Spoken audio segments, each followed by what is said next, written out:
Hello there, welcome to That Japanese Man User podcast. It's 12 past midnight here in Tokyo. So again, I'm recording this late at night. And how are you guys doing? It's been a while. I think it's been almost 10 days since I made an episode the last time. Did you miss me? Well, I'm not that needy, don't worry. I'm actually the opposite of needy, so a lot of people think I'm kind of too distant. But what am I talking about? Well, today I was being interviewed by my friend because she was making this documentary for her class at university. And it was about dating in Japan, so I was kind of like a very suitable person because I just published a book about dating in Japan. And it was quite fun. I mean, being interviewed. I genuinely enjoy interviewing. I mean, both interviewing and being interviewed, which is kind of good because I tend to do well at job interviews. So I think that's a good skill to have. Anyway, so today I'm gonna talk about some of the countries I've been to because I remember somebody suggest that I talk about countries I've been to. I'm not sure if you guys are, interested in this. So let me know if you think it's interesting. I will talk more about the countries, and if you think it's boring, I'll probably talk about something else. So I have been to about 30 countries so far, so obviously I'm not going to talk about all of them at the same time. I will just talk about Asian countries I've ever been to in this episode. So in Asia, I've been to India, Thailand, the Philippines, Singapore, Shanghai, South Korea, and Taiwan. And okay, I was in India for 2 months, so I think India deserves a whole episode. So I'm gonna talk about the rest of the countries. Now, Thailand, I've only been to Bangkok. You know what? I really liked it. I mean, I love Thai food already. So Thai food was amazing in Thailand, obviously. And I also kind of liked the people. They were quite kind of shy. People tend to think that Japanese people are shy, but I had the impression that Thai people were even more shy. And also, they're very soft-spoken, at least in Bangkok. But at the same time, some of them spoke very good English, much more than in Japan. For example, if you go to a random restaurant in Tokyo and say something like, "Do you have milkshake here?" And when they don't, in Japan, they will probably say something like, no milkshake. And that's kind of like, it's kind of the English they speak. But in Bangkok, if I ask the same question, do you have milkshake? They would probably say something like, "Sorry, we don't have milkshake here." Do you see the difference? In Japan, it's more like broken English, but in Bangkok, at least my experience was that they spoke 4 sentences, and I think that's a huge difference. Because I remember asking about drinks in a cafe, and they explained to me, the different kinds of drinks in perfect English. So I was very impressed. And it was quite hot and kind of sticky, humid, but I didn't really mind it. I think I'm quite okay with tropical weather, but some people don't like it, so. And Thailand has some cute stuff. Okay, if you ask me what I like about Japan, I will say I like how Japan has so much cute stuff. I mean, like fluffy, stuffed animals, random cute keychains, cute characters, and Japan is like cute explosion, and that's something I like about Japan. And yeah, Thailand definitely has that. Do you guys know what Line is? Line is a very popular messaging app in Japan, and apparently it's sort of popular in Thailand as well, because I saw a lot of line characters. They have like corny, the bunny. She's quite cute. I actually have this corny stuffed fluffy animal in my room.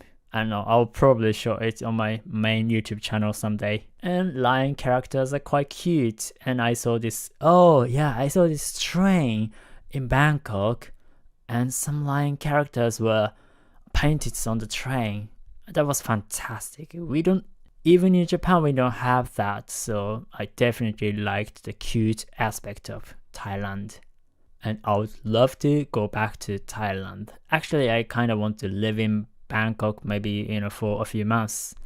That will be an interesting experience. Oh, I forgot to tell you this, but I went to a club in Bangkok and I was really impressed. It was a really classy, nice kind of club with the latest, kind of like lighting and everything. And it was also free entrance. That was amazing. And I was also quite impressed that Thai girls, they could dance. Japanese people can't dance. That's too bad because I love dancing. So Thailand, I really liked it. Next, Singapore. So I was only there for like maybe 4 days, so that wasn't a long time.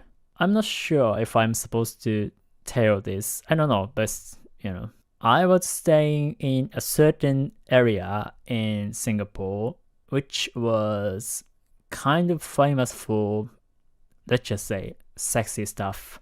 During night when I was going back to my hotel, I saw a lot of, let's just say, kind of sexy chaos. Yeah, on my way back to my hotel. That was very interesting, but overall, my impression is that Singapore is kind of a very serious country. So if you're from Singapore, let me know, what you think. But I think it's the kind of country where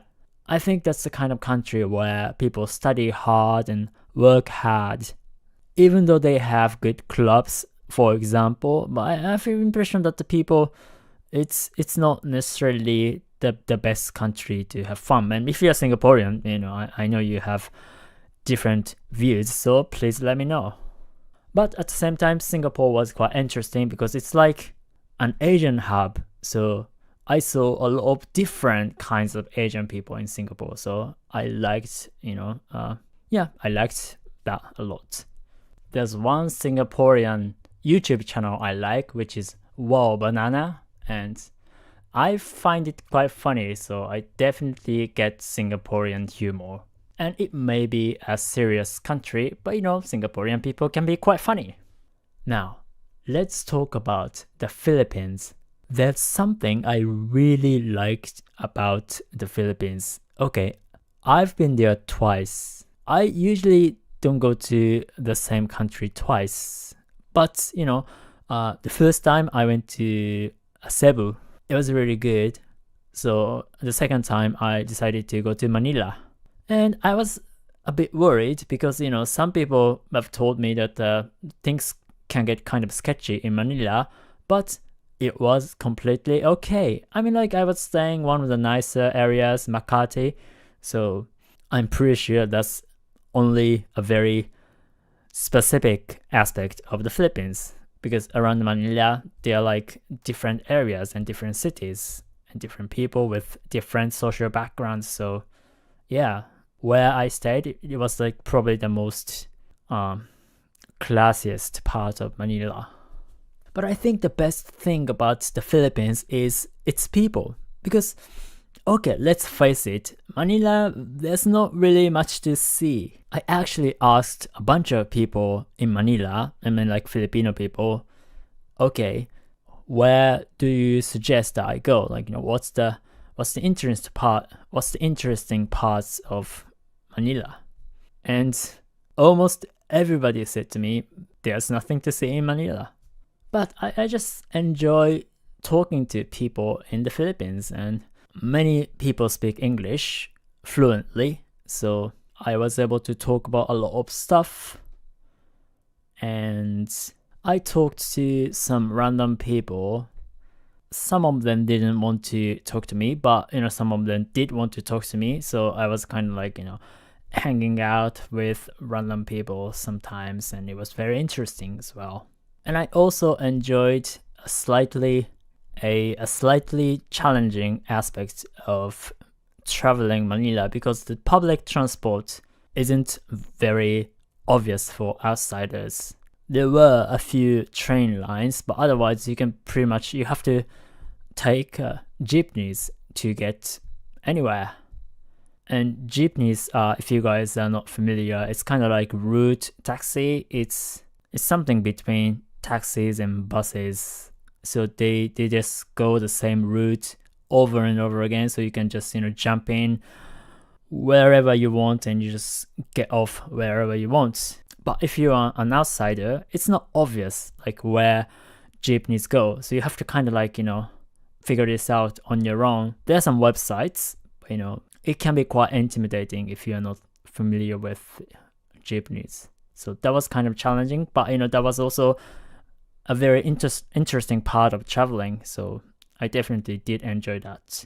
And I used the only 2 Tagalog words I knew, which was para po, which means, stop please. So that's what you say when you want to get off. Alright, the next country is South Korea. The first impression of South Korea is it kind of looks like Japan, except it's not. The thing is, they have a lot of Japanese, for example, convenience stores like Family Marts and stuff. And the way that city looks is kind of Japanese. I mean, like, the how the roads look and everything. But at the same time, everything was in Korean, so it was a very interesting mix for me. What I liked most about South Korea was definitely the food. Korean food tend to be very spicy, and I love spicy food. And even though Korean food is relatively popular in Japan, there are definitely many kinds of Korean food that you can't really get in Japan. So I really enjoyed trying different restaurants in South Korea. I was staying in a very small but nice hostel. The Korean staff was very friendly as well. And I met some like a German guy and Hawaiian girl, and we went out to a club together, and that was very interesting. And Korean people were surprisingly friendly with me. Once I wanted to send a letter to my friend, but I didn't know where the post office was, so I had to ask for the direction. I remember going into a university and asking a random girl, excuse me, do you speak English? Do you know where the post office is? And she was quite happy to help. And she spoke some English, although it was far from, being fluent. And I remember that she was kind of nervous because she had to speak English. So it kind of reminded me of Japan, because I would imagine if I was a foreigner in Japan and asked a random Japanese girl for a direction, maybe they would be kind of like nervous but a bit excited. And when I was there, a friend of mine lived there. She was French, so me and her boyfriend went to a restaurant and had some Korean food.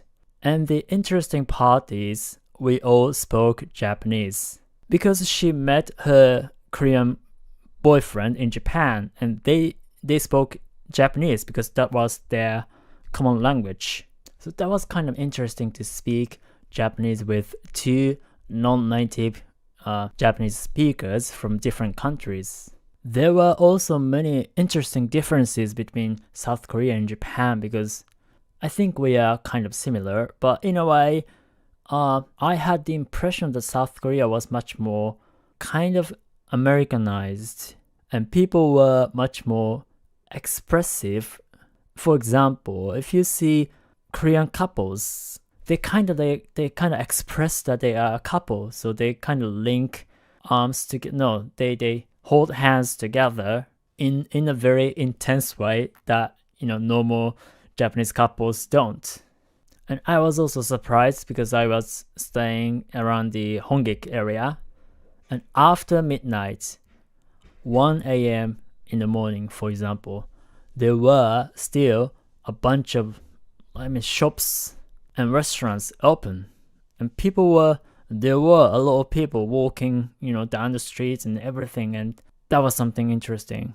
And in Japan, I think it only happens in Roppongi, but Roppongi is kind of like very expat touristy area, but I think Hongik area, they were mostly like Korean students and so Korean people, so that was very different. Actually, I'm quite interested in knowing differences and similarities between Japan and South Korea, so maybe I can just collaborate with some like South Korean YouTubers. Anyway, so the next place is Shanghai. Now, that was actually last year, and that was my very first time going to China. China is a very interesting country. It's very close to Japan, and also China has had a huge influence over Japan. For example, if you speak Japanese, probably half the words are actually Chinese words, and we use a lot of Chinese letters and Japanese letters like hiragana and katakana. It was originally kanji Chinese letters, so China is like the mother of Japanese culture. But at the same time, it's a very different country with very different people and political system. So China was sort of like a very mysterious country to me. But when I actually went there, I realized that China was much more similar to Japan than I had thought, especially Shanghai, which is a huge city. And I definitely felt that it was quite similar to Tokyo. And I also felt quite safe. People in Shanghai were kind of similar to people in Tokyo, because in Japan we have this image of like Chinese tourists who can be quite aggressive sometimes, but I think that the stereotypical Chinese tourists in Japan are the totally different kind of people from like the average Chinese people in Shanghai. I also had the impression that the people in Shanghai were probably not the friendliest people in East Asia. And that was actually quite similar to Tokyo, because people in Tokyo are not that friendly at all. Although probably in Shanghai there are a little more scam going on. I did get ripped off in Shanghai, but I kind of asked for it because I got curious. But I actually made a YouTube video about that, so if you are curious, you can check that video out. But yeah, in a way, Shanghai was much more normal than I had thought. So I would definitely love to know more about China and figure out our similarities and differences. So the last country, well, it's not exactly a country, let's say like the last place I talk about today is Taiwan. And you know what? I just loved Taiwan. I don't know why. Just in a way, I could say Taiwan is like, I wouldn't say better, but there were definitely something very positive about Taiwan, especially Taiwanese people. I mean, like, Taiwanese people were probably the nicest people I've ever met in East Asia, if not in the entire world. I don't know why. I don't know. Maybe it was because I was Japanese in a way. But again, Taiwanese people can be quite similar to Japanese people, so I'm not sure. Yeah, I spoke English, so they definitely knew I was a foreigner. I don't know. I'm curious if you have been to Taiwan. Please let me know about your experience. And if you are from Taiwan, please let me know if Taiwanese people are also nice to you.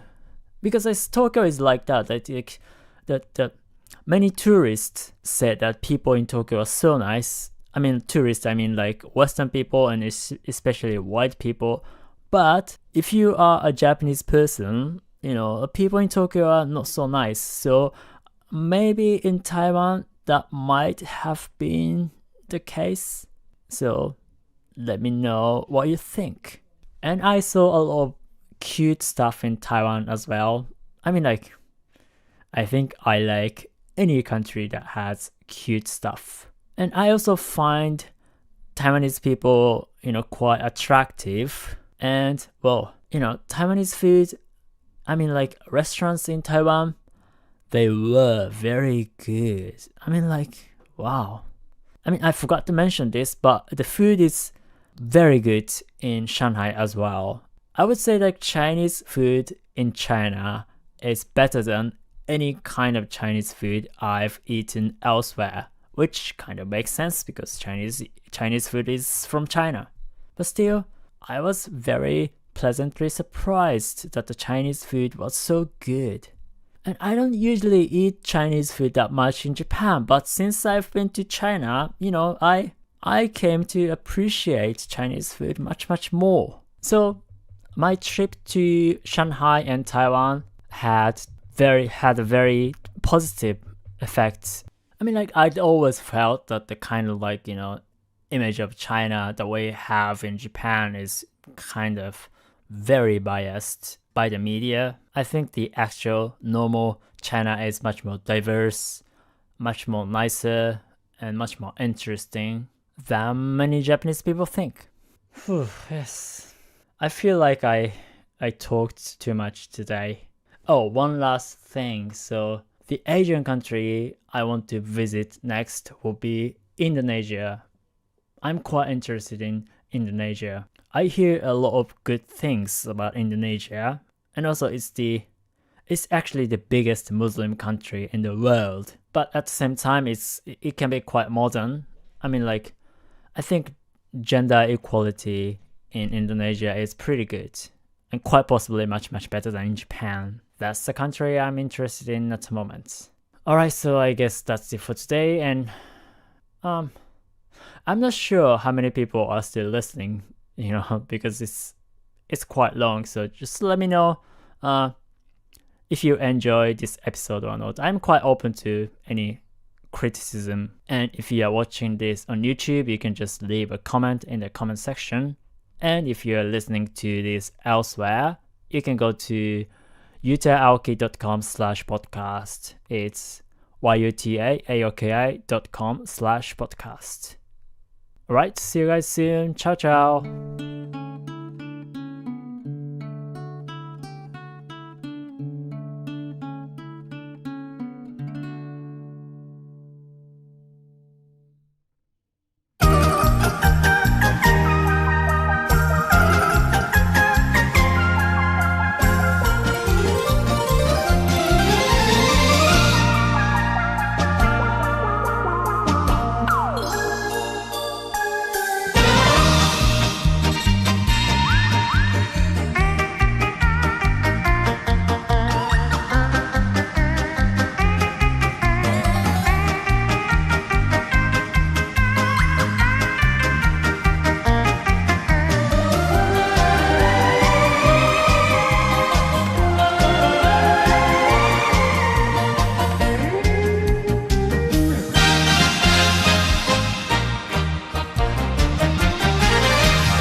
облицовка снаружи. Момент, монтаж незаменим и нужен. Простые детали, конструкции сложные. Монтаж клеит все легко и надежно. Момент, монтаж — это монтажный клей. Момент клеит все, монтаж всех сильней. Момент, монтаж. Качество Хенкель. Przepraszam, mógłby mi pan polecić coś na kolację? Dziewczyna pierwszy raz przychodzi. Pizzę bym wziął. To z jej pójdzie. Mrożoną. Mrożoną? No, razem usiądziecie przy piekarniku, wspólnie rozmrozicie, oboje przerumienicie, pokroicie i zanim zaczniecie jeść, już macie wspólne przeżycie. Powiem panu z doświadczenia, że nic tak nie łączy jak mrożona pizza. Nawiązuj nić przyjaźni przy pizzy Giuseppe 2 sztuki za 12 zł i napoju Tymbark 2 sztuki za 6 zł. Żabka. Mały, wielki sklep.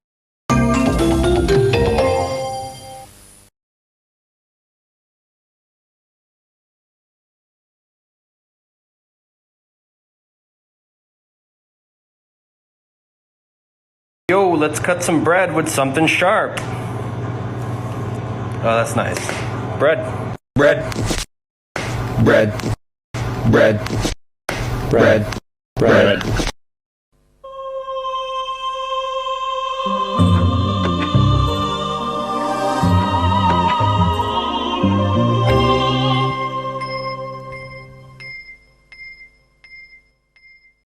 How How to poach an egg. Poaching an egg is incredibly easy. After you learn these few simple tips, you'll be able to poach an egg to perfection. Every single time. Place down a large pot. Fill with water. Bring to boil. Add 1 tablespoon of white vinegar. This ensures that the egg remains intact. Turn off the heat. Stir to create a vortex. Carefully crack an egg and slowly place it into the spinning water. Continue carefully spinning the water. Looks like you punctured the yolk. That's okay. Simply start again. Stir to create a vortex. Carefully crack an egg and slowly place it into the spinning water. Continue carefully spinning. Looks like you broke it again. Start again. Carefully crack an egg and slowly place it into the spinning water. Continue carefully spinning the water. You keep breaking it. Start again. Carefully crack an egg and you keep breaking it. It's really not that difficult. Carefully crack an egg and slowly. It's really not that difficult. Carefully crack an egg and carefully crack carefully carefully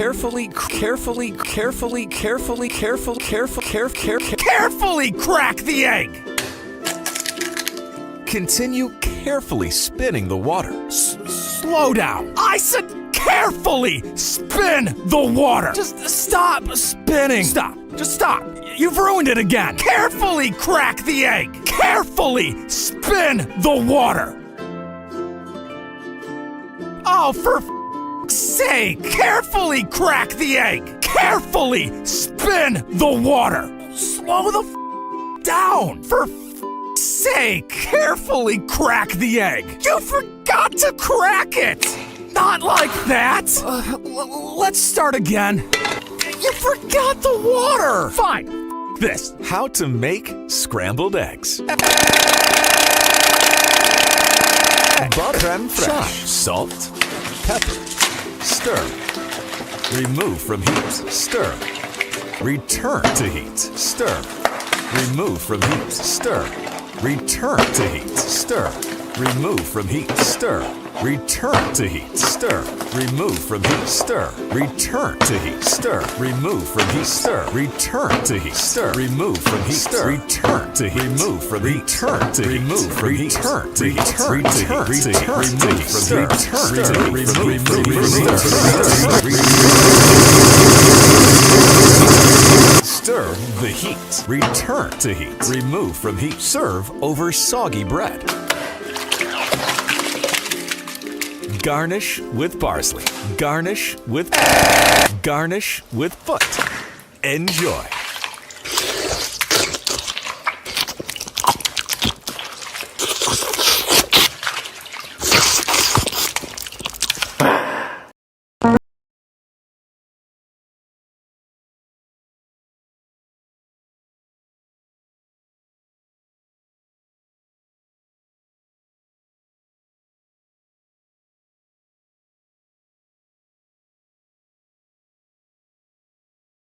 This is the best roast chicken recipe. Melted butter, parsley, sage, rosemary, garlic, salt, pepper, mix.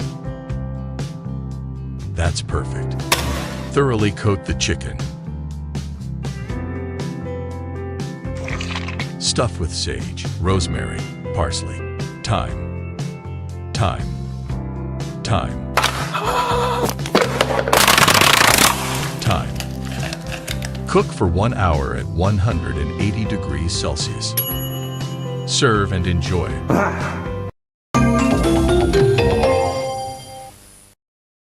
Стильный смартфон с большим IPS-экраном 4,5 дюйма по привлекательной цене 1 миллион 199 тысяч рублей, а также карта памяти microSD объемом 8 гигабайт всего за 69 тысяч рублей. Копите бонусы.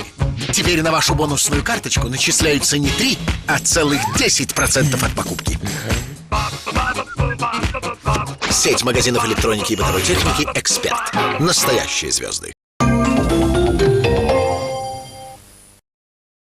YouTube в России, все. ускорился. 2 месяца назад я делал видео о том, что YouTube в России могут заблокировать, о том, что началось его замедление во всей стране. И на момент записи того видеоприкола у меня YouTube работал хорошо, и в целом я думал, что обойдется. Но в один момент буквально у всей страны перестала работать главнейшая платформа в интернете, и началась массовая паника. Ну ладно, не паника, но тряска точно была. Особенно у ютуберов, особенно у мелких ютуберов, которые зарабатывают себе этим на хлеб, у которых нет другого способа заработка. У меня тоже началась паника, потому что я так долго пытался добиться чего-то на ютубе. Вот у меня что-то начало получаться, и мою игрушку забирают. Какого хрена? Верните. И ее реально вернули. Ведь совсем недавно у меня, как у большинства пользователей интернета в России, YouTube начал работать хорошо. А это значит, что в России замедление YouTube сходит на нет, потому что в нем больше нет никакого смысла. В чем вообще заключался смысл замедления? Поднасрать YouTube. Ведь эта зарубежная пакость позволила себе заблокировать шамана. Наши главнокомандующие просто не могли стерпеть такой наглости, поэтому решили атаковать. Ладно, если без шуток, основной целью замедления YouTube было перенаправление русских пользователей на русские аналоги YouTube. Рутуб, платформа, Яндекс.Дзен, ВК-видео и так далее. Куча русских аналогов YouTube, которые провалились с треском. На протяжении всего замедления ВК-видео рекламировались по всей стране с заявлениями, что мы не как YouTube, у нас ничего не лагает, все хорошо работает, видео смотрятся. И мне не передать словами, насколько это кринжово. Ведь для того, чтобы перенаправить на свою платформу пользователей, они решили искусственно замедлить всемирный видеохостинг, которым пользуются во всем мире, а потом в своей рекламке выставлять его типа, ха-ха, он не работает, а вот наши ВК-видео работают, смотрите видео у нас. Также они решили заманить на свою платформу еще и контент-мейкеров, предлагая им создавать видео по талончикам. При этом подобные предложения прилетали не только крупным каналам, а еще и мелким. Допустим, мне тоже прилетел оффер на привычные 10 тысяч просмотров ВК-видео. Какие нахуй 10 тысяч? Я популярный, вон, видали?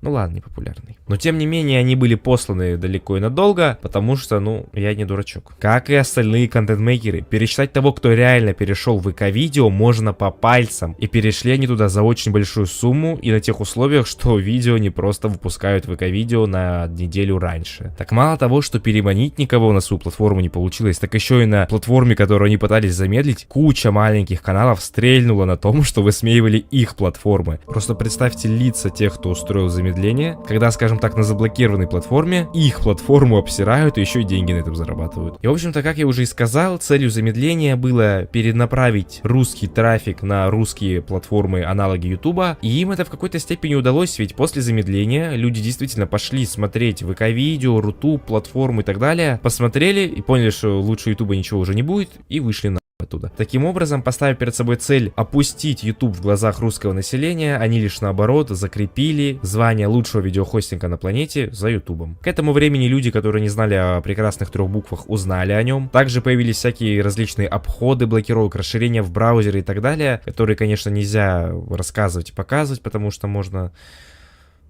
нельзя. Из-за чего у контент-мейкеров, даже мелких, опять-таки по типу меня, вырос доход на ютубе. Без всяких интеграций и так далее, на чистой монетизации можно теперь было покушать. Ведь монетизация на ютубе в России осталась. Только вот русским пользователям не показывают рекламу, из-за чего денег ты не получишь. Ведь 90% пользователей из России. А когда все пользуются 3 буквами, большинство пользователей теперь не из России, и у тебя бешено подрастает монетизация. И даже на моих видео, которые собирают немного просмотров, дай бог, там 30 или 50 долларов я заработаю. Доллар, между прочим, грязная бумажка, мне все деньги в рублях приходят. И, в общем-то, к чему все это нас привело? Замедление Ютуба в России не принесло абсолютно никакой пользы тем, кто его устроил. А поскольку устроили его нелегально, незаконно, по-черному, замедляя поступающий трафик с разных магистральных сетей, их очень много, какие-то замедлили, какие-то не замедлили, и у каждого интернет-провайдера и оператора связи разные сети, и поэтому какие-то провайдеры попали под замедление, какие-то нет. Из-за чего одни получают прибыль, потому что к ним все подключаются, а другие, наоборот, получают убытки, потому что от них все отключаются, ведь YouTube не работает. Конечно, провайдерам, от которых все начали отключаться, это не понравилось, таких было много, ведь делается это все незаконно, поэтому провайдеры собрались вместе, надавали по шапке Роскомнадзору, и вот к чему это все привело. Замедление потихоньку снимается. Никаких официальных заявлений не было, просто наблюдение того, что замедление у людей пропадает, и остается только радоваться. Вообще будет забавно, если после выхода этого видоса проходит 1-2 месяца YouTube вообще из интернета удаляют везде, но будем надеяться, что этого не произойдет. Да и не должно этого произойти, ведь на официальном канале Кремля в YouTube после замедления начали появляться ролики, что свидетельствует о том, что все, сосать Америка, YouTube снова в России работает. Да и блокировки полноценной не должно произойти. Медведев там говорил, что вообще в этом нет никакого смысла. Вдох-выдох, расчильтесь, все с нашим YouTube будет хорошо. Конечно, YouTube заработал не у всех, у кого-то он до сих пор лагает, у кого-то он не лагал вообще с самого начала замедления, потому что, как я и говорил, у некоторых операторов есть сети, которые под замедление не попали. Но если у вас YouTube до сих пор не работает, просто ждите, заработает рано или поздно, типа, ну, месяц-два, все будет хорошо. Допустим, лично у меня Ростелеком провайдер, основоположник всего этого говна, и вот у меня на нем все хорошо работает, а если работать на Ростелекоме хорошо, то в скором времени и на других начнет работать. Вообще, впервые за все время у меня Ростелеком работает хорошо, я впервые его хвалю. Не дай бог, YouTube опять перестанет работать, я от вас отключусь, на 10 лет сотрудничеству под хвост, пидор. На этом у меня все. Такое коротенькое видео, чисто держу в курсе. Подписывайтесь на телеграм-канал, с недавних пор он начал его активно вести. Разные приколы, шутки, мемы, интерактив с аудиторией. Ненавижу вас, ублюдки. Также заглядывайте на Discord сервер, подписывайтесь на Twitch, я там дедлог стримлю. Канал, походу, теперь под дедлог отписка. В общем, контента везде хватает, так что подписывайтесь, да. Пока.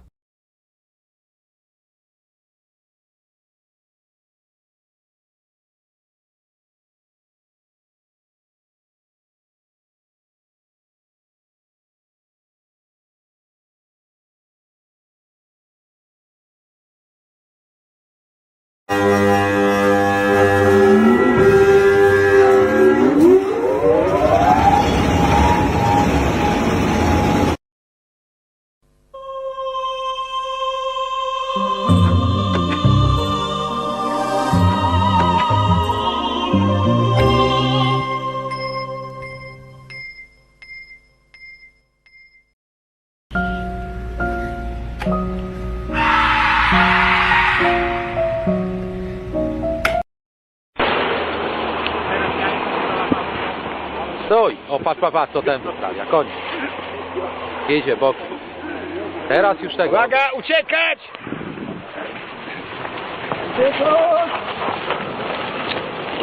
Pach, jebnie! Aha, ale urwał! Ale to było dobre! Uciekać, bo będzie! Ale urwał, a tylko trochę było. Uważaj! Odejdź! Odejdź! Uwaga, bo przywiernicie! Urwie następnym! A Jezus Maria! Ajej, ale go otłukują dzisiaj, co się dzieje? Źle stanął i go tłuką. Otłukli całego, mógł chłop jeździć, koniec. Tragedia! Teraz ale cię pobijali dzisiaj. Kurwa, teraz koniec jazdy. Ostatniego pan spisuje. Teraz to ja bym próbował dzwonić na policję. No ty. Gdzie no kupę dzwonię, to mówisz, że za godzinę przyjadę. Gdzie miałem się schować? Nie widzi pan coś. Gdzie miałem schować? No ale stał pan... Ten nie wyjdzie. Widział pan, że Passat taki sam zrobił numer. To była kwestia czasu, kiedy pana tak było. Mówię, że będą łatwiej. Tu tylko jeszcze postoimy, to tu jeszcze się dobiją. I tak nawet jak tam wystarczył, ten nie wyjdzie.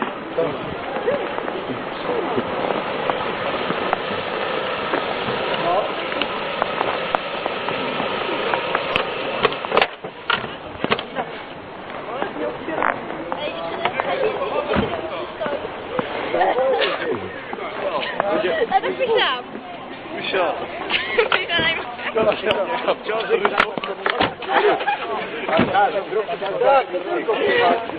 Kręć te firmy i cię do kroniki wysyłaj, kurwa, bez kitu.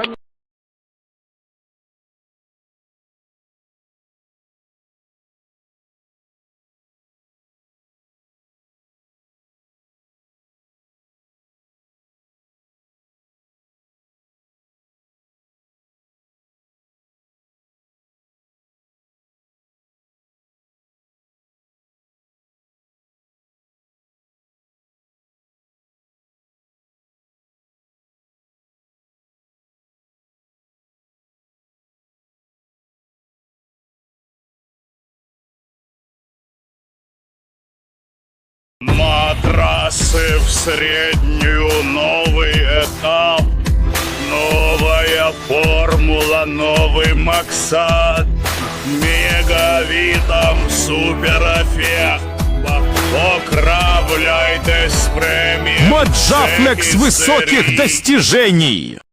Квартиры могут быть разные, и обои могут быть разные, но обойный клей всегда метилан. Уникальный розовый индикатор клея метилан-винил помогает избежать непроклеенных участков. И гарантирует отличный результат. Метилан #1 в Европе. Обои разные. Обойный клей. Качество Хенкель. Przepraszam, mógłby mi pan polecić coś na kolację? Dziewczyna pierwszy raz przychodzi. Pizzę bym wziął. To zje i pójdzie. Mrożoną. Mrożoną? No, razem usiądziecie przy piekarniku, wspólnie rozmrozicie, oboje przerumienicie, pokroicie i zanim zaczniecie jeść, już macie wspólne przeżycie. Powiem panu z doświadczenia, że nic tak nie łączy jak mrożona pizza. Nawiązuj nić przyjaźni przy pizzy Giuseppe 2 sztuki za 12 zł i napoju Tymbark 2 sztuki za 6 zł. Żabka. Mały, wielki sklep.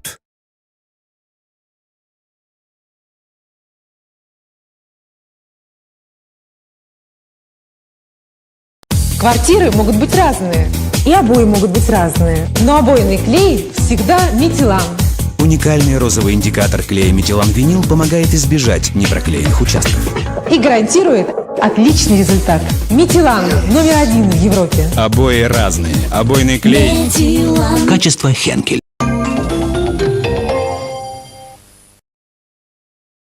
Мечты мечтами. А сейчас вашему мальчику просто необходима игрушка, с которой ему никогда не будет скучно. Детский металлический конструктор. I'm going to show you how to completely waterproof your laptop. This one simple modification will make any laptop completely waterproof. And the best part is, it doesn't void your manufacturer's warranty. Don't believe me? Even after completely submerging the laptop in water, it continues to work. Looks like the laptop is broken. Not to worry, there's a simple fix. Cover the laptop in rice. Leave it for an hour. That didn't work. Try cooked rice.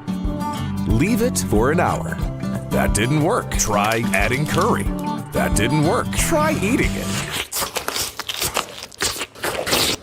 That didn't work. Try air drying. That didn't work. Try blowtorching it. That didn't work. If all that doesn't work, don't panic, simply call support. Chances are your laptop is still under warranty. Jak mogę pomóc? Tak, na wszystkie nasze laptopy otrzymujesz 30-dniową gwarancję. Co było z nim nie tak? Próbowałeś chronić go przed wodą? Przepraszam, niestety nie zrobimy tego. Gwarancja nie obejmuje zanurzania laptopa w wodzie. I na przyszłość prawdopodobnie nie zalecałbym zanurzania laptopów w wodzie.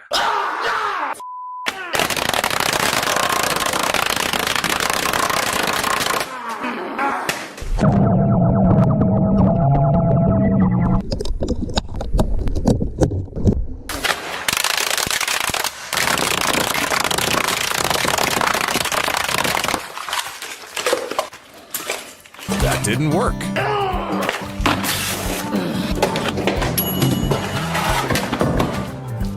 That didn't work. Cover the laptop in rice. That didn't work. Try cooked rice. That didn't work. Try adding curry. Don't forget the naan. That didn't work. Try eating it. That didn't work. Try air drying. That didn't work. Try blowtorching it. That didn't work.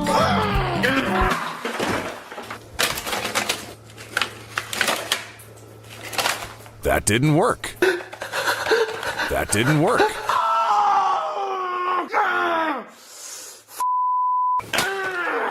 If all that doesn't work, simply buy a new laptop. Perfect! Your laptop is now fixed. Na Monkey Town komt de Monkey Mind altijd tot rust. Monkey Town, het indoor speelparadijs voor kinderen.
Быстрый обзор на самые интересные новинки в мире мармелада. Первые на очереди зеленые плюхи со вкусом бальзамической хвои. Уж не знаю, какими плюхами вдохновлялись испанцы, когда придумывали эти мармеладки, но на вкус они реально какие-то травянистые с плотными нотками ментола. Короче, как мятная жова, которую можно проглотить и не слипнется пол.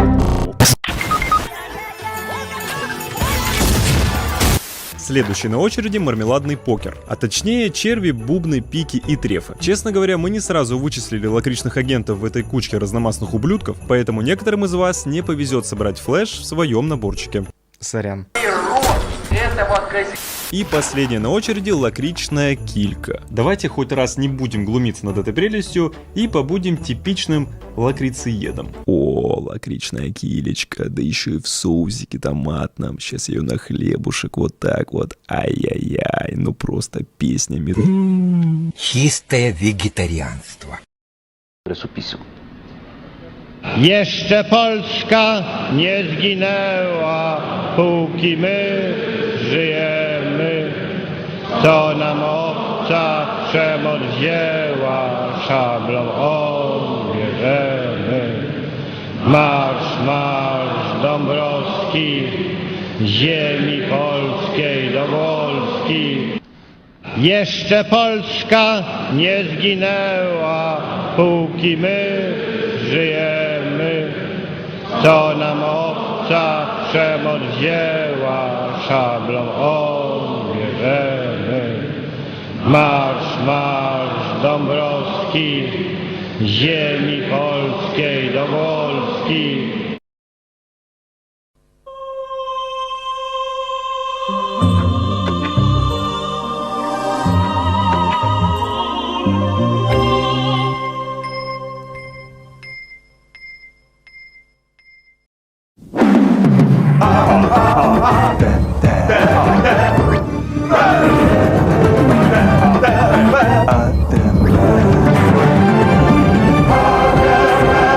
Авторское телевидение.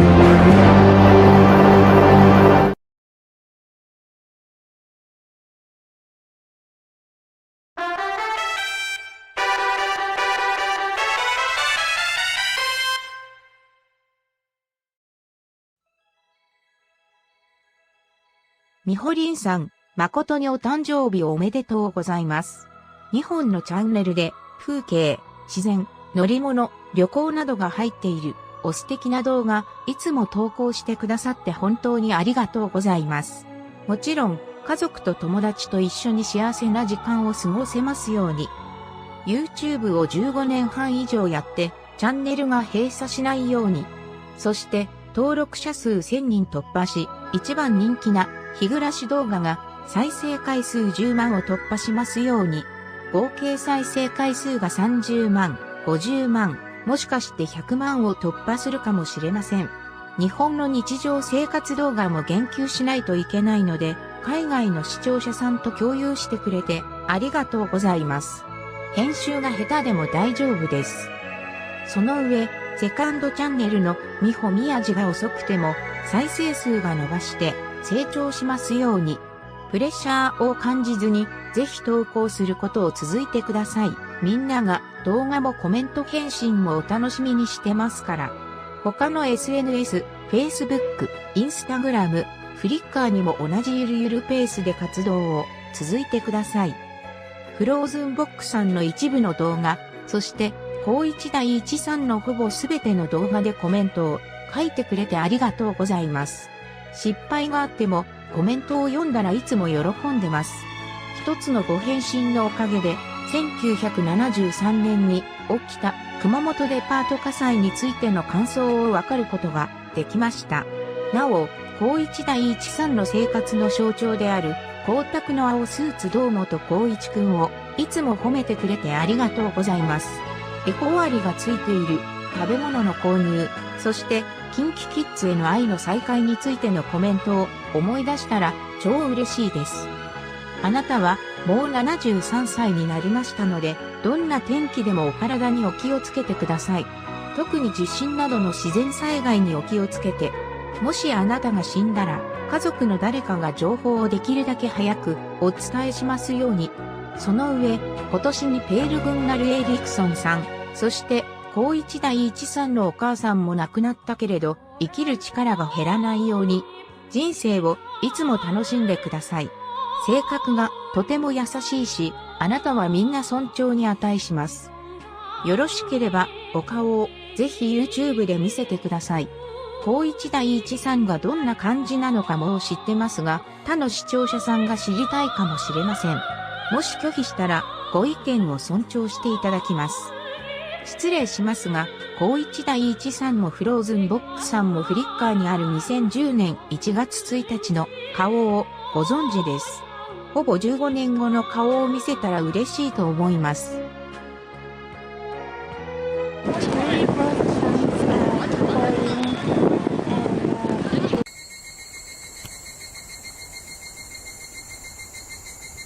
明けましておめでとうございます。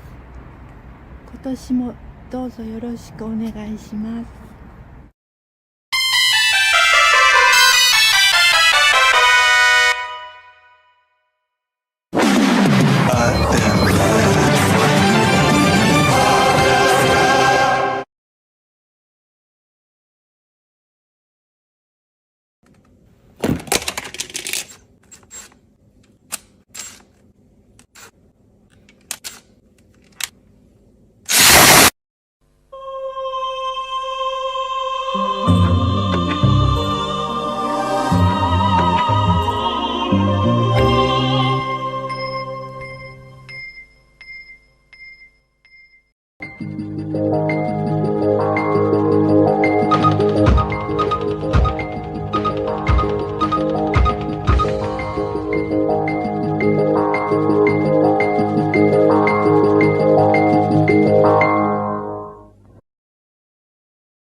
Czy nas słyszycie?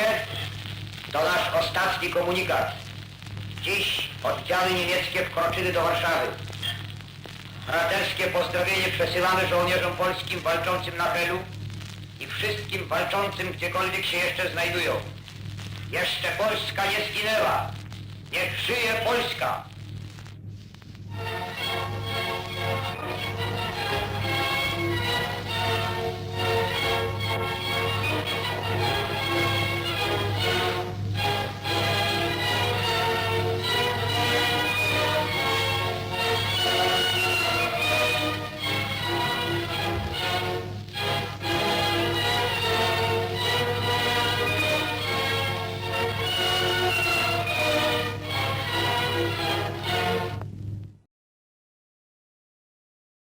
Дискорд в России, все, заблокировали. Это настоящий Роскомнадзор победа, и они впервые на моей памяти смогли заблокировать кого-то, кроме себя. Еще недавно они пытались заблокировать YouTube, точнее его замедлить, но поняли, что ничего у них не получается, никто на них аналоги не переходит, и в целом план капкан провалился, еще и по шапке сверху начали давать за то, что они это все делают неофициально. И тут под их горячую руку попадает Дискорд, который неоднократно нарушал законы нашего государства, и РКН решила действовать. Вообще на Дискорд они нацелились достаточно давно, ведь он еще в сентябре, иди нахуй, блин. Дискорд еще в сентябре попал в реестр запрещенной информации за то, что типа, ну, там запрещенная информация. Процветает терроризм, преступность, куча запрещенных всяких постов, расчлененки и так далее. И реально Дискорд кишил всем этим. И Роскомнадзор неоднократно требовал удалять всякие вот эти приколы. На что Дискорд как бы забивал болт, он и так это все удалял, потому что он это все не поддерживает. Если что, Дискорд это прям человек. Да Дискорд нам не быть. И поскольку он человек, то он не успевал удалять абсолютно все. Ведь отслеживать сотни миллионов серверов и контролировать сотни миллионов людей тупо невозможно. И запрещенный контент тупо не успевал удаляться. Но поскольку Роскомнадзор разозлились из-за того, что нагнуть YouTube не получилось, они сначала въебали Дискорду штраф в размере 3,5 миллионов рублей, а потом и вовсе его заблокировали. Вот так просто. Щелкнули пальцем, и Дискорда нету. Официально во всей стране Дискорд заблокирован. И как с Ютубом, когда произошла отмена замедления, не будет. Если замедление было незаконным, и РКН все стучали по шапке, потому что YouTube замедляли через магистральные сети, урезая трафик и так далее, я не понимаю, что там делали. В общем, замедляли его по-черному и незаконно. Здесь же все легально. Справедливо ли?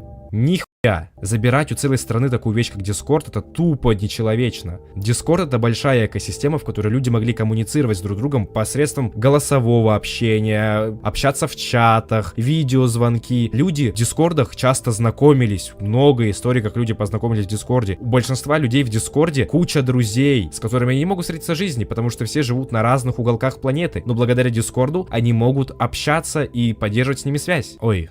то есть могли общаться. Но РКН на это все плевать, им плевать на людей, потому что они говорят, вот, у нас есть русские аналоги. Как мне общаться с людьми, у которых ВКонтакте заблокирован в их стране, через ВК Teams. У большого количества людей Discord был основным видом заработка. Они держали сервера, они работали на этих серверах модераторами и так далее, контент-мейкерами. Большинство контент-мейкеров через сервера продвигали себя, они поддерживали связь со зрителями, с аудиторией. Похрен. Просто нажатием одной кнопки отрубили связь у миллионов, у сотни миллионов людей с разных уголков планеты. Да даже не с разных уголков. Я недавно наткнулся на видео маленького типа, не знаю, как оно мне попалось, но в нем он играет со своими родителями, со своей семьей в Fortnite. И они общаются в Дискорде. То есть, банально, они забрали возможность общаться друг с другом даже у своих, пропихивая свои отечественные аналоги, которые слягут от наплыва людей. Если он, конечно, будет. Мне кажется, наплыв людей для этих ВК Teams и так далее, это 10 человек, все, он перестал работать. А самое тупое, это причина блокировки, а точнее закон, по которому заблокировали Discord. Закон об информационных технологиях и защите информации. Дело в том, что в Дискорде не так давно появилось сквозное шифрование звонков. То есть все, что вы говорите, остается между вами и теми людьми, с которыми вы говорите. При этом всем информация, которая передается путем личных сообщений, ее скрыть невозможно. И по идее ее можно типа передать властям по их требованию, если они там кого-то заподозрили. Но РКН этого мало, они хотят полностью контролировать людей, поэтому потребовали ключи шифрования, на что Discord им отказали. Это в целом и стало первопричиной добавления Дискорда в реестр запрещенной информации, но потом уже все знают. Тупо это потому, что просто невозможно контролировать абсолютно все и вся. Но РКН, как какая-то корпорация зла, не хочет с этим соглашаться, поэтому если не можем контролировать, уничтожаем. В Дискорде правда была куча запрещенного контента, который он чистил, банил, удалял, отслеживал, но невозможно отследить, как я уже и говорил, все. Но РКН плевать. Буквально в один миг я потерял связь со всеми своими друзьями из других стран, с которыми у меня не было других видов связи, потому что никто не подозревал, что произойдет такая херня. А также потерял связь с вами, потому что в Дискорде мы хоть и редко, но собирались и общались. Также большое количество людей общались в этом Дискорде между собой, и они опять-таки потеряли связь друг с другом. А ведь кто-то нашел там все друзей, тиммейтов и так далее. И, казалось бы, альтернатив нет, но на самом деле все не так плохо. Помощь пришла оттуда, откуда не ждали. Ведь у Роблокса есть свой аналог Дискорда, который один в один его повторяет. Guilted. Для того, чтобы им пользоваться, вам нужно иметь свой аккаунт в Roblox, но если нет, просто создаете его, он создается вообще в 2 клика, и пользоваться им намного проще и удобнее, чем пользоваться Дискордом, теперь заблокированным в России официально, через 3 буковки. Я уже создал свой Discord сервер для того, чтобы мы смогли сами общаться там. Назвал я его, как ни иронично, беженцы. Пока что сервер вообще не настроен, потому что тупо нет времени видео записываться экспромтом на эмоциях, потому что мне жестко бомбит, блять. Но тем не менее сервер существует, я буду сидеть его настраивать, поэтому заходите, будем общаться там. Снимаю шляпу, Роскомнадзор,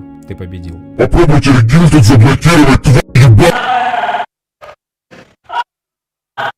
Данные слова были сказаны без толики негатива, я полностью осуждаю дурака автора, и вообще на самом деле я просто на пару минут от компика отошел, младший брат в комнату зашел, за компик сел и зеточку в чат кинул. На этом у меня все, подписывайтесь на телеграм-канал, который еще не заблокировали, на мой твич, который тоже не заблокировали, я там сейчас буду стримить, играть в Майнкрафтик, так что кто хочет пообщаться, вперед, потому что YouTube только что опять слег, видео YouTube разблокировали, можно удалять походу, ну и заходите на сервер Discord, да, точно, конечно же в Guilted. Пока!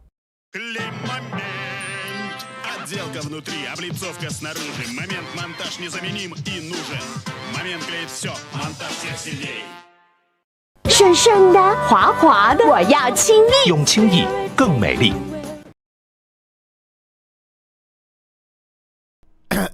onyourcall.co.uk, an easy way to call anywhere in India, Pakistan and Bangladesh by dialing 0844 731 0044 for only 4 pence per minute. Don't forget yaar, only 4 pence per minute.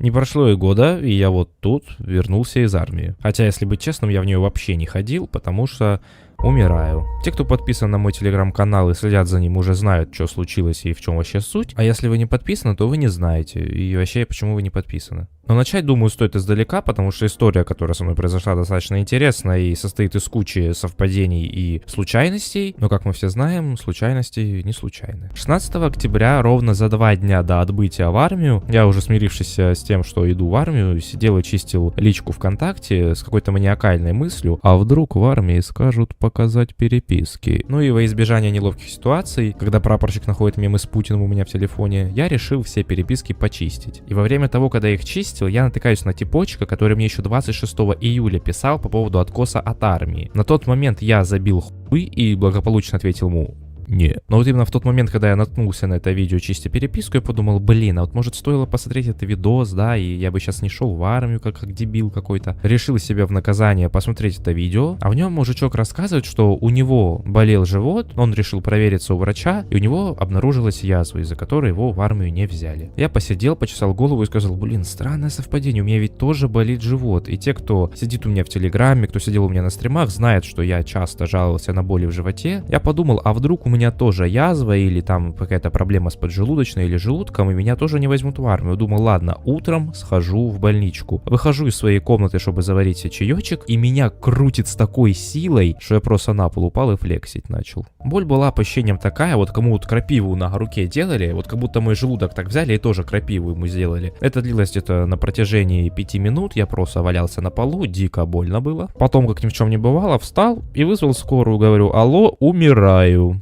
Скорая приехала через час, хотя отделение, из которого они ехали, находится буквально через дорогу. И на кой черт они вообще приехали, я не знаю, потому что они сказали, ложись на диван, пощупали мой живот, сказали, больно? Я говорю, нет, не больно. Ну все, давай мы тебе какой-то укол вколем и все. Еще спросили, поеду ли я с ними в больницу. Я сказал, да, поеду, потому что, ну, было страшно. Они сказали, а мы тебя все равно с собой не заберем, потому что тебя некуда везти, 5 утра. Сказали, чтобы я утром пришел туда-то, туда-то. Я утром беру, прихожу туда-то, туда-то, сижу там 3 часа, чтобы мне в том месте сказали, а ты пришел не сюда, тебе надо в другое место. Я сказал, меня отправили сюда, нет, тебе не сюда, иди вон туда и стой там еще в очереди. Я думаю, ну заебись. И на протяжении всех этих стояний в очередях у меня дико болел живот. Он и сейчас у меня болит. Не забываем, я умираю. В общем, отправили меня к терапевту, там простоял еще в очереди час. Прихожу к терапевту, он мне говорит, а почему ты не сдавал анализы, когда вот надо было для военкомата? А я их сдавал. То есть эти твари профукали мои анализы, и мне нужно было опять заново сдавать всякого рода анализы. Я первым делом пошел сдавать кровь, прихожу в кабинет, а мне говорят, а мы уже не работаем, все, 10 утра, мы все закругляемся. Также и все остальные врачи тупо меня развернули, сказали, все, мы не работаем. Сказать, что я был зол в тот момент, ничего не сказать, потому что мне оставалось 2 дня до отъезда в армию. То есть, если бы я на следующий день не успел сдать анализы, я бы отъехал в армию на год, где бы и года не продержался, и отъехал бы через 2 месяца, наверное. Потому что главное обследование, которое мне назначили, это эндоскопия. И вот тут начинается самое интересное. С боем, часами пробиваясь через толпы бабок, я сдал бесполезно, как оказалось, анализы. Их не надо было сдавать. Я дошел до кабинета, где делают эндоскопию, захожу, ложусь на кушеточку, мне в рот вставляют здоровенный шланг такой и говорят, глотай. Кто не знает, эндоскопия — это такая процедура, когда тебе шланг в рот запихивают и доводят его до желудка, и там его изнутри осматривают. Звучит пи***. На практике это еще хуже, потому что в первый раз я не знал, как себя вести. Мне было, во-первых, страшно, потому что, ну, понимаем, здоровенный шланг во рту, в желудке, и еще мужик приговаривает, давай, глотай, давай, молодец, глотай его. Так еще и появляется рвотный рефлекс, то есть ты хочешь блевануть, но ты не можешь блевануть почему-то. Ты не можешь дышать, потому что, ну, тебе страшно, у тебя стресс, ты паникуешь. Ты не можешь дышать ни носом, потому что не можешь успокоиться. Ты не можешь дышать ртом, потому что ты боишься ртом вообще что-либо делать. Мало ли там как-то шевельнешь, у тебя желудок разорвет к херам. В общем, было страшно, неприятно и в целом пытка. Но самый страшный для меня момент был, когда мужик довел шланг до нужного места и сказал, о, блядь, да тут ты посмотри, и дал очки, или куда он там смотрел в экранчик своей помощнице, она говорит, о, блядь.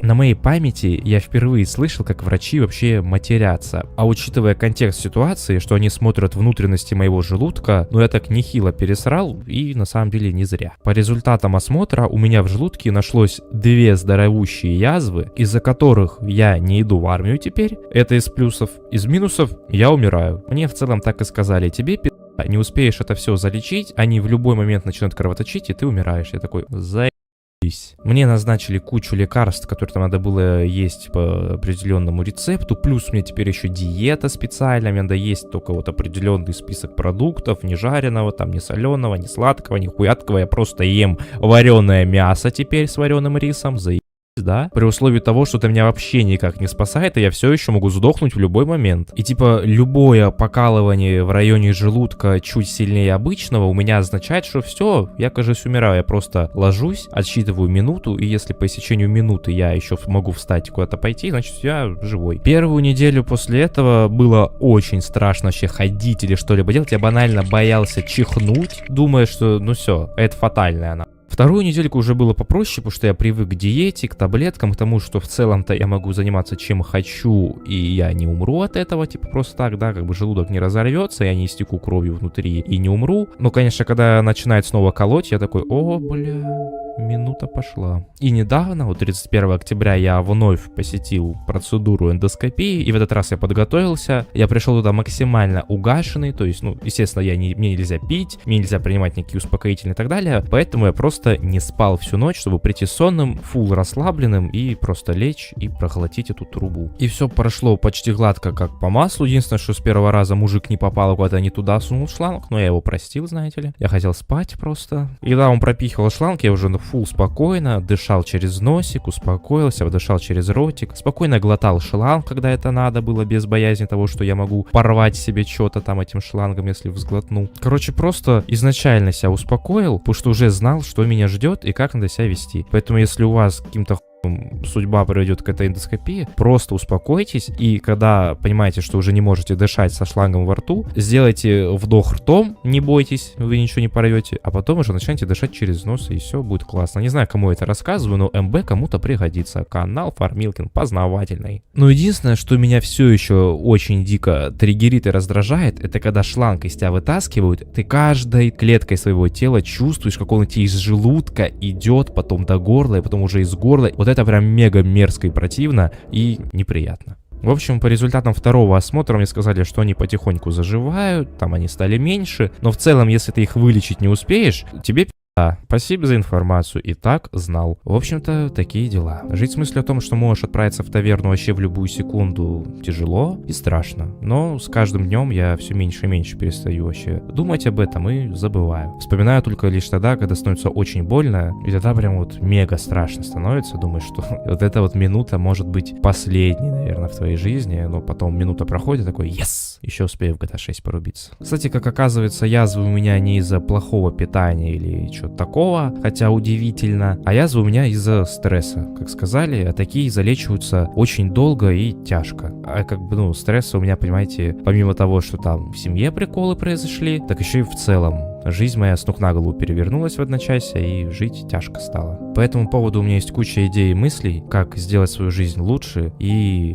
менее стрессовой. Поэтому, кому интересно, ждите, кому не интересно, тоже ждите, потому что делать я буду его. Сколько времени займет на создание этого видео, я не знаю. Может, перед тем, как я его сделаю, я выложу несколько других видосов, но видео, которое я придумал, однозначно должно выйти на этом канале, поэтому ожидаем. Ну, либо не ожидаем, я в любой момент могу откинуться, да, не забываем об этом. На этом у меня все. Обязательно подписывайтесь на мой телеграм-канал, где можно следить за тем, живой я или нет. Да и в целом там очень прикольно и лампово. Вот, милота. Также подписывайтесь на Twitch канал, чтобы смотреть стримы. Мы там видосы смотрим, в Майнкрафтик играем. Больше я ничего обычно не делаю. Ну и пока.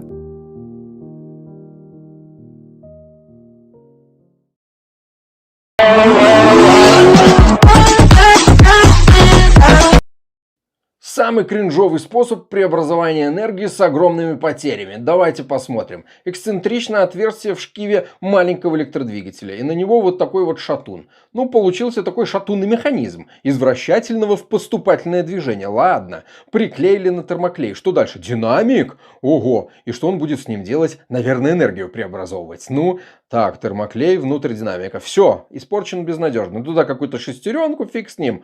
И к нему клеит шатун. Ага. Все, сейчас он двигатель запустит и начнет колбасить динамик. А на выходе динамика будет что? Правильно, на выходе динамика будет переменное напряжение. Но такое ничтожное. Однако этот парниша сейчас, наверное, там лампочку включит, как минимум.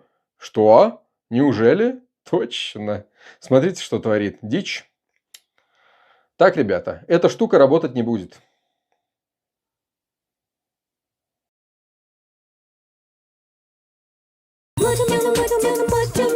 Может, стильно, модно, натурально.